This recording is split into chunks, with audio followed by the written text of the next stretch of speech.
clip de Mylène Farmer. On termine avec Tom Petty and the Heartbreakers, son album qui s'appelle Echo. C'est son 10e album, je pense, studio. Ça fait longtemps qu'il fait carrière quand même. Il fait des disques depuis 1976 et ça, c'est son premier vrai disque depuis à peu près 1994. Il y a eu la bande originale du film She's the One, mais c'était des restes de son dernier disque. Et c'est un album qui arrive aussi après une période un peu difficile pour Tom Petty, après un divorce. On dirait que tous les artistes, à un moment donné, quand ils divorcent, nous sortent un album après. C'est une source d'inspiration, il n'y a pas de doute.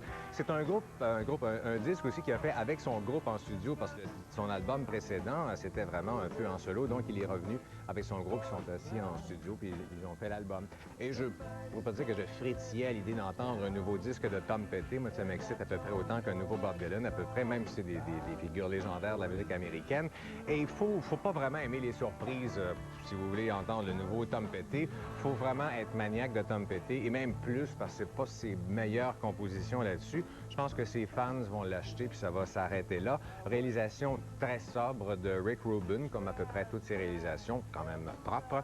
Une pochette peu bavarde aussi, pas de texte, absolument rien. Donc, c'est pas mauvais, c'est un artiste de qualité, mais c'est un peu ordinaire. Il a déjà fait des meilleurs disques que ça par le passé. Donc, comme cote, un 6 sur 10, on se contentera de dire que les fans seront satisfaits, les autres, vous pourrez passer. Il n'y a pas de clip encore, je ne sais pas si on en attend un, mais voici un extrait de Won't Last Long.